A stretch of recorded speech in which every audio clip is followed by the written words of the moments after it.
ಇವತ್ತು ನಾವು interlocking pavers block ಅಥವಾ ಇಂಟರ್ಲಾಕ್ ಬಗ್ಗೆ ತಿಳ್ಕೊಳ್ಳೋಣ. ಇಂಟರ್ಲಾಕ್ ಪೇವರ್ಸ್ ಬ್ಲಾಕ್ ಅನ್ನ ಒಂದಕ್ಕೊಂದು ಜಾಯಿನ್ ಮಾಡಿ ಈಸಿಯಾಗಿ ಇನ್ಸ್ಟಾಲೇಷನ್ ಮಾಡಬಹುದು. ಇದನ್ನ ಹೆಚ್ಚಾಗಿ ರೋಡ್, ಕಮರ್ಷಿಯಲ್ ಬಿಲ್ಡಿಂಗ್ ಹಾಗೂ ಮನೆ ಮುಂದೆ ಯೂಸ್ ಮಾಡ್ತಾರೆ.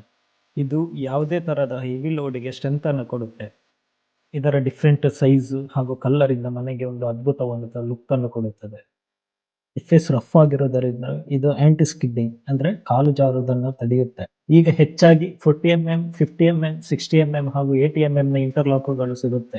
ನೀವಿಲ್ಲಿ ನೋಡ್ತಿರುವಂತದ್ದು 60mm ನ ಜಿಗ್ಜಾಗ್ ಪ್ಯಾಟರ್ನ್ ನ ಇಂಟರ್ಲಾಕ್. ಮನೆಗಳಿಗೆ ನಾವು ಹೆಚ್ಚಾಗಿ 60mm ಅಥವಾ ಅದಕ್ಕಿಂತ ದಪ್ಪದ ಇಂಟರ್ಲಾಕ್ಗಳನ್ನು ಯೂಸ್ ಮಾಡಿದ್ರೆ ಒಳ್ಳೆಯದು. 60mm ನ ಇಂಟರ್ಲಾಕಿನ ಕಂಪ್ರೆಷನ್ ಸ್ಟ್ರೆಂತ್ 60 ಮೆಗಾಪಾಸ್ಕಲ್ ಅಂದ್ರೆ ಆಲ್ಮೋಸ್ಟ್ 624 ಟನ್ ಲೋಡ್ ತೆಗೆದುಕೊಳ್ಳುತ್ತದೆ.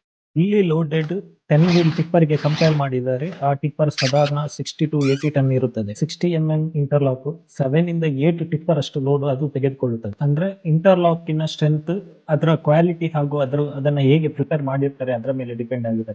ನಾವು ಮನೆಗೆ ಅಥವಾ ಕಮರ್ಷಿಯಲ್ ಕಾಂಪ್ಲೆಕ್ಸ್ ಗೆ ಇಂಟರ್ಲಾಕ್ ಹಾಕುದಾದರೆ ಮೊದಲಿಗೆ ಗಟ್ಟಿ ನೆಲವನ್ನ ತಯಾರು ಮಾಡಿಕೊಳ್ಳಬೇಕು. Indian standard code IRC SP 63 ಪ್ರಕಾರ 20mm ಇಂದ 40mm ಅಂದ್ರೆ 3.5 to 1.5 ಇಂಚಷ್ಟು ಸ್ಯಾಂಡ್ ಅಥವಾ 6mm ಜಲ್ಲಿಯನ್ನ ಹಾಕೊಳ್ಬೇಕಾಗತ್ತೆ. 1% ಇಂದ 2% ತನಕ ಸ್ಲೋಪ್ ಬರುವ ಹಾಗೆ ಸ್ಯಾಂಡ್ ಅನ್ನ ಲೆವೆಲಿಂಗ್ ಮಾಡ್ಕೊಳ್ಬೇಕಾಗತ್ತೆ. ಎಲ್ಲೆಲ್ಲ ಎರ್ಜಸ್ ಬರುತ್ತೆ ಅಲ್ಲಿಗೆ ಕಟ್ಟಿಂಗ್ ಪೀಸ್ ಅನ್ನ ಹಾಕೊಳ್ಬೇಕು. ಒಮ್ಮೆ ಲೇಯಿಂಗ್ ಮಾಡಿದ್ಮೇಲೆ ಅದನ್ನ ಕ್ಲೀನ್ ಮಾಡ್ಕೊಳ್ಬೇಕಾಗತ್ತೆ. ಕ್ಲೀನ್ ಮಾಡಿದ್ಮೇಲೆ ಅದರ ಮೇಲೆ ವೈಬ್ರೇಟ್ ಮಿಷಿನ್ ಹಾಕ್ಬೇಕು. ಇಂಟರ್ಲಾಕ್ ಅಲ್ಲಿ ಗ್ಯಾಪ್ ಗಳು ಬಂದರೆ ಅದಕ್ಕೆ ಸ್ಯಾಂಡ್ ಅಥವಾ ಡಸ್ಟ್ ಅನ್ನ ಹಾಕೊಂಡು ಕ್ಲೀನ್ ಮಾಡಿದ್ರೆ ನಮ್ಮ ಇಂಟರ್ಲಾಕ್ ಸರ್ಫೇಸ್ ರೆಡಿ. ಹೆಚ್ಚಿನ ಮಾಹಿತಿಗಾಗಿ ಫಾಲೋ ಮೈ ಪೇಜ್.